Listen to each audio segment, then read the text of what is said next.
Vous êtes avec nous, madame, messieurs, vous regardez le journal Vespéral. Bienvenue et bonsoir à tous. Il est avec nous notre invité, Elvis Mouzémé, cadre de la société civile pour les actions et le réveil de la nation. Bonsoir, monsieur Elvis Mouzémé. Bonsoir, messieurs les journalistes. Encore une fois, bienvenue dans notre grande édition du journal. Merci.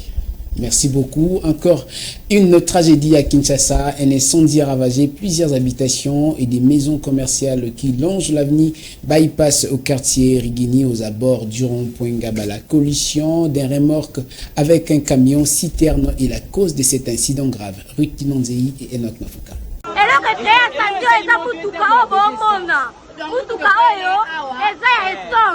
Ce fut aux allures du buisson ardent et l'incendie déclaré sur la route Bypass. C'était aux alentours de 2 h du matin qu'un camion citerne est entré en collision avec un remorque à la hauteur de Rigini. Le véhicule contenant du gasoil a déclenché du feu qui a incendié les maisons commerciales et les habitations.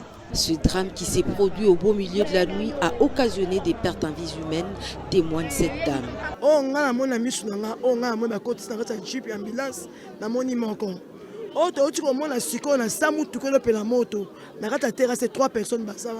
Un autre témoin de l'événement insiste sur la désinstallation des câbles électriques.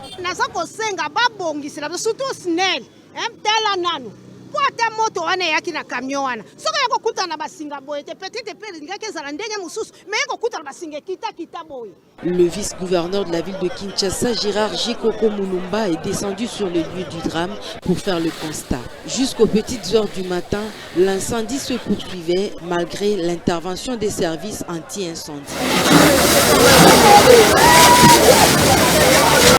Après la clôture de l'instruction du dossier, Jean-Marc Kabound à la Cour de cassation, Fall Bob Mamba, cadre de l'Alliance pour les changements, pense que le procès reste purement politique et s'est dit confiant à la libération du président de son parti après le plaidoyer qui commence le 14 août prochain. Il était au micro de Alain. En ce qui concerne le dossier de l'honorable Jean-Marc Kabound, le président national de l'Alliance pour les changements, il était question de continuer avec l'instruction, chose faite, d'autant plus qu'il y avait 12 préventions qui étaient retenues à sa charge. Il fallait à ce qu'il y ait débat entre notre parti et la partie du ministère public. Nous avions débattu sur les préventions retenues à sa charge. Et il nous reste maintenant la plaidoirie. C'est ainsi que la Cour a renvoyé la cause au 14 afin de nous permettre de venir plaider. Allez-y comprendre que dans le fond, nous avions déjà compris que l'honorable Jean-Marc Kabound est un otage politique et nous comprenons que ce dossier n'a pas de sens, d'autant plus qu'il est député de surcroît. Et ses opinions ou avis politiques étant acteur de l'opposition ne peut jamais faire objet d'un outrage ou propagation de fausses bruits. C'est pourquoi l'article 107 de la Constitution lui protège qu'aucun parlementaire ne peut être poursuivi ou détenu pour ses dires ou ses déclarations. Allez-y comprendre que dans les cas sous examen, il n'y a que le pouvoir en place qui fait de M. Jean-Marc Kabound un otage politique. Et nous gardons espoir, disons que ça c'est vraiment un test pour l'état des droits, pour pouvoir peser la température réelle de l'état des droits. Et le reste, c'est au peuple de juger. La mission d'observation électorale proposée par la Conférence épiscopale nationale et l'Église du Christ au Congo pour la transparence et l'inclusion qui constitue, selon les deux confessions, un levier pour la paix et la stabilité pendant, avant et après les élections, suscite de réactions, surtout dans le camp de la société civile. Pour le coordonnateur de l'Alliance des forces sociales, estime que la publication des listes pour chaque bureau de vote s'avère très important. Cette proposition émise à la CENI a été dévoilée au micro de Annie Akole et Torres Satibou. Ça a toujours été une préoccupation pour la société civile. et nous avions émis des propositions, parmi lesquelles la publication des listes pour chaque bureau. Et cette option a été acceptée par la CENI. C'est ça le fondement même de la transparence. Pourquoi? Parce que chaque candidat aura un témoin. Ou chaque regroupement politique qui peuvent s'organiser, regroupement politique, parti politique ou indépendant, ils auront la possibilité d'avoir des témoins. Et les PV seront affichés, publiés, affichés, de manière contradictoire, c'est-à-dire obligatoirement signés par la CENI et les témoins. Donc, je crois que ça, c'est un gage très important de transparence et qui permettrait à chaque compétiteur de disposer des supports. Parce que toutes les éditions passées, nous avions vécu des choses qu'on ne peut pas expliquer maintenant là. Par exemple, vous terminez, le bureau affiche, et il y avait toute une organisation qui venait détacher les fiches là-bas, de manière à priver aux témoins des candidats de disposer des supports qui pourraient leur permettre de rester en justice. Docteur Elvis Mouzeme, vous venez donc de suivre Monsieur Christopher Ngoyi, qui est le coordonnateur de l'Alliance de forces sociales. Que direz-vous par rapport à cet état de choses qui concerne exactement l'inclusion et la transparence des élections? Oui, je salue mon aîné, celui que j'appelle le triple brassard, le vieux Christopher Ngoyi. Ses propos, ses analyses, ses propositions, ce n'est que pour l'intérêt de la population et que pour protéger cette population et demander à la CENI, pour sa crédibilité, de bien faire son travail. Et il précise de publier les candidats, c'est-à-dire dans tous les bureaux de vote. Je pense que cette proposition-là n'est pas une mauvaise proposition, messieurs les journalistes.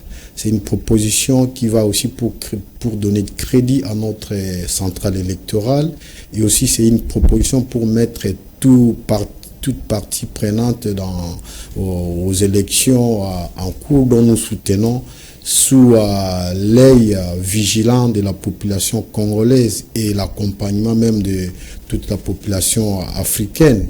Cette proposition est bel et bienvenue et c'est pour l'intérêt de la population. Mais nous allons ajouter aussi la Cinco, mais notamment l'église du Christ au Congo est partie rencontrer bien sûr le bureau de la centrale électorale pour une proposition qu'on appellera peut-être, je ne sais pas, la mission d'observation électorale, c'est ça le nom qui convient, mais notamment pour donner aussi de solutions idoines pour pallier à cette situation ou encore à ces problèmes avant, pendant et après les élections. Et pour la Cinco, il précise que c'est la question d'impliquer aussi les observateurs qu'il propose à la CENI. Et que pensez-vous? Ah oui, mais je pense que la CENI, c'est la société civile. La composition de la CENI, d'abord, c'est la société civile.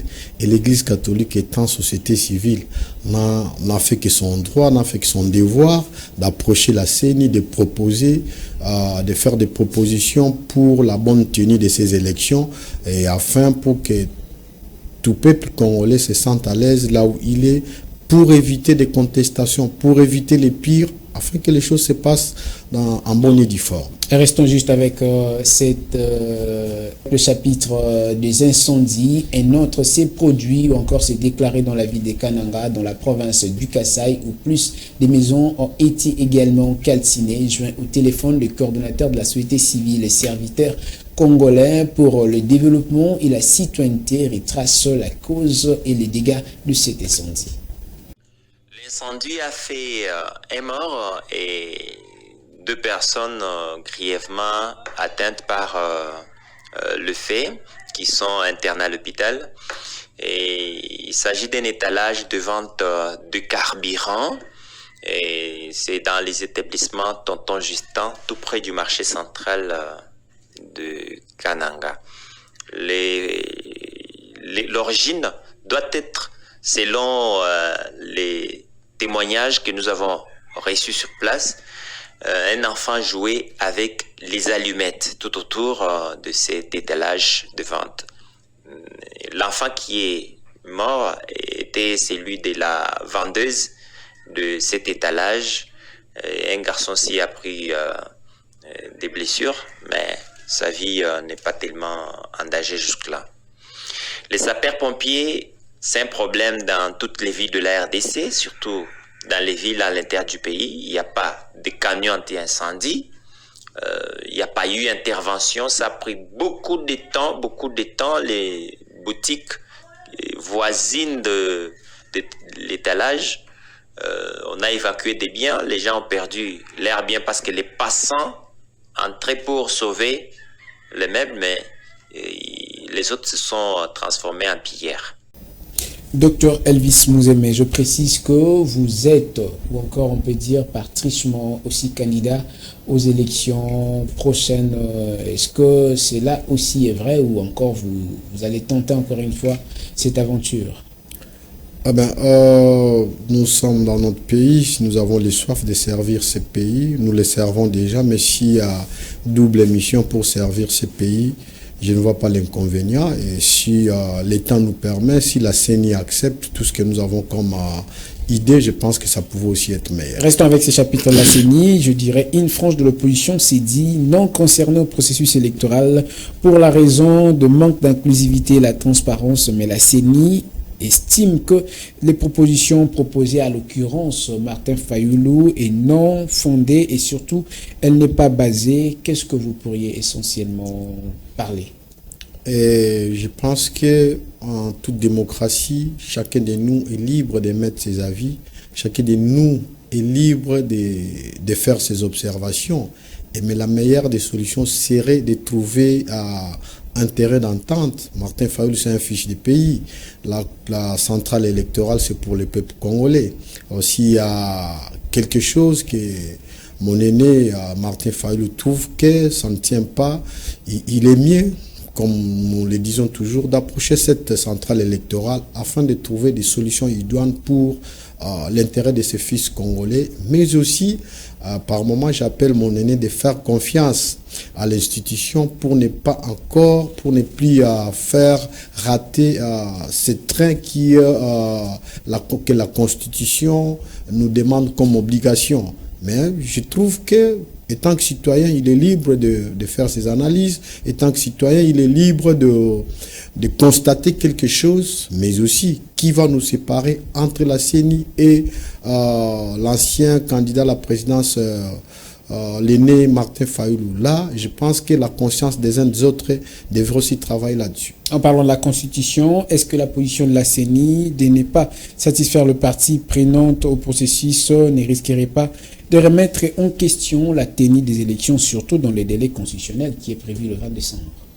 Le délai constitutionnel est prévu le 20 décembre. Est-ce que la position de la CENI ne risquerait pas de pouvoir compromettre le rendez-vous aux élections ou encore aux urnes? Jusque-là, il n'y a pas quelque chose qui nous dit qu'il y aura des élections dans les délais, c'est ce que vous voulez dire? Oui, il n'y a pas quelque chose qui bloque pour que les élections ne se tiennent pas dans les délais constitutionnels. Vous restez encore pessimiste?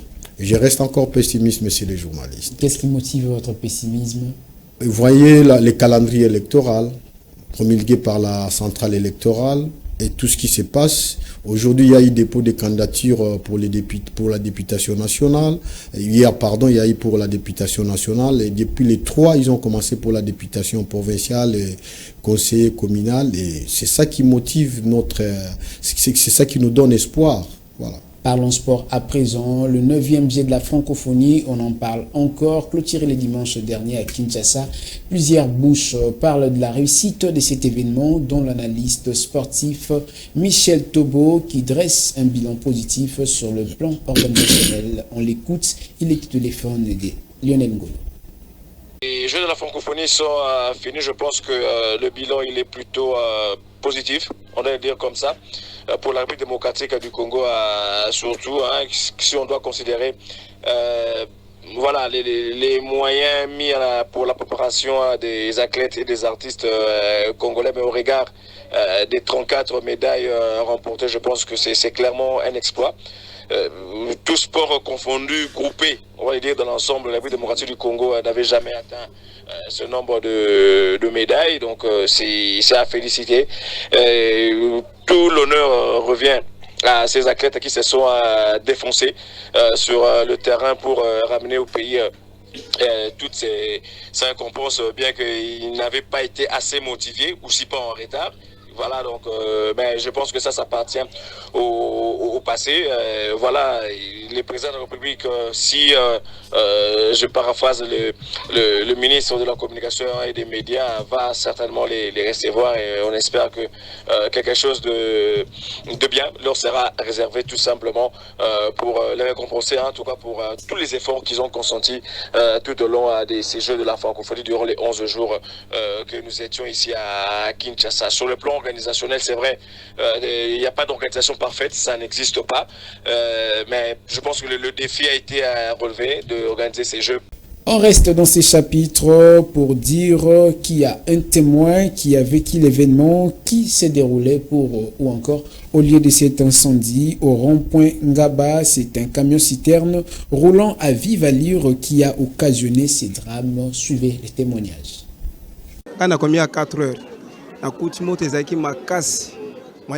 c'est depuis 4 heures que je suis ici et j'ai trouvé un grand feu qui brûlait déjà fort. Pas moyen de reconnaître le visage de qui que ce soit. Quand je suis arrivé, je n'ai trouvé qu'une maman déjà calcinée près du tunnel. Tellement que le feu débordait, c'était une menace pour la maison en étage qui prenait déjà feu et même l'autre maison ici à côté. L'intervention est arrivée et nous avons lutté pour éteindre d'abord le feu dans les habitations avant de s'intéresser au camion qui se brûle encore jusqu'à présent. Ceux qui étaient ici depuis 2 heures nous ont dit que le camion citerne venait et s'est cogné à une remorque par manque d'équilibre. C'est comme ça qu'il a fini sa course dans le caniveau. Et c'est en sautant que le chauffeur a été brûlé à la tête et au thorax. Il a été amené à l'hôpital pour les soins appropriés d'urgence. C'est son convoyeur qui est resté coincé sous le camion et qui est mort calciné. Nous avons parlé aussi incendie qui a suscité et créé des dégâts, surtout psychose dans le chef de la population au rond-point Ngaba. Vous qui êtes société civile, est-ce que vous avez quelque chose à adresser aux autorités pour essentiellement prévenir ces risques? Ah oui, ce que je vais dire à l'autorité, c'est de prendre des mesures, c'est d'être plus préventif pour éviter toutes ces pertes de vies humaines que nous venons de constater. C'est pas intéressant. Nous avons déjà des problèmes dans notre pays, à l'est du pays, la guerre imposée par l'ennemi de cette population, par l'ennemi de ce pays. Mais en interne, je pense qu'on devait avoir des mesures appropriées pour éviter ces drames. C'est regrettable et nous compatissons, nous adressons nos condoléances à toutes ces familles qui ont perdu les leurs et qui sont nos frères et sœurs, que l'autorité puisse bien analyser des situations pour éviter chaque fois les accidents. Chaque fois, il y a des pertes de vies humaines dans notre pays, dans la ville-province de Kinshasa. Il faut que l'autorité aussi provinciale puisse prendre ces mesures appropriées pour l'intérêt de cette population. Puisque vous êtes du côté de la population, est-ce que la majeure partie de la responsabilité ne vient pas aussi de la population qui parfois n'écoute pas les conseils et les moyens préventifs dressés par les autorités?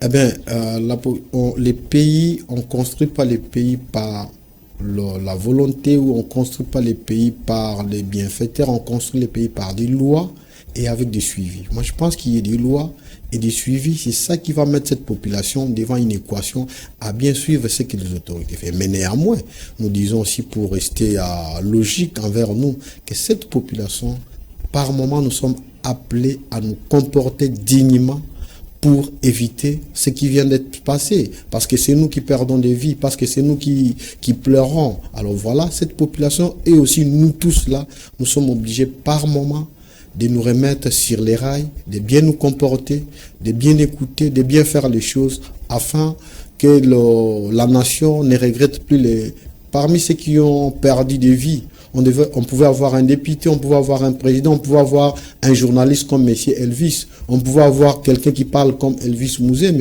Et voilà, nous regrettons. Donc, à chacun sa part, que les gouvernements puissent prendre des mesures préventives, que la population soit à l'écoute, que la population soit là pour a bien marché, a bien écouté. Et voilà, je pense que c'est ce que je peux adresser comme message. Avec cette pensée, vous ne voulez pas traduire votre pensée par cet adage qui dit il n'y a pas de mauvais dirigeants, il n'y a pas de mauvais dirigés, plutôt il n'y a que des mauvais dirigeants, vous voulez dire? Tout à fait logique. Nous avons été les deux côtés. Nous avons été les deux côtés. C'est pourquoi nous avons dit que les autorités devraient être au-delà de l'entente de la population. L'autorité devrait être vraiment très regardante envers cette population. Et si vous allez, mon cher ami, vous voyez ce qui se passe même au rond-point Ngabala, les dispositions, même pour les trafiquants, même pour tout le monde, c'est déplorable. Mais il y a des perceptions des taxes. Où vont ces perceptions des taxes-là si l'autorité n'arrive pas à nous sécuriser? Si nous le disons, c'est en connaissance de cause. Voilà. Merci beaucoup. Nous terminons par là. C'est avec cette note que nous vous disons encore une fois merci de pouvoir répondre à notre invitation. Merci, messieurs les journalistes. Nous appelons la population congolaise à être toujours vigilante et nous appelons la population congolaise d'accompagner cette aventure électorale qui commence bientôt. Mais nous disons à la CENI de rester à ses missions régaliennes, à bien faire le travail, à organiser des élections libres, transparentes et démocratiques. Et c'est ça qui fera la fierté de ce pays, c'est ça qui fera la fierté de cette centrale électorale et les peuples congolais quittant le sommeil profond pour notre pays. Merci beaucoup, c'en est fini, mesdames, messieurs, pour cette grande édition d'informations sur la FM Télévision. Vous nous avez regardé, encore une fois, allez sur YouTube, tapez FM Télévision pour en savoir plus. Merci de nous avoir suivis, restez bien chez vous. Vivez 100 ans, vivez 1000 ans en compagnie de la FM Télévision. Ce journal est complètement terminé.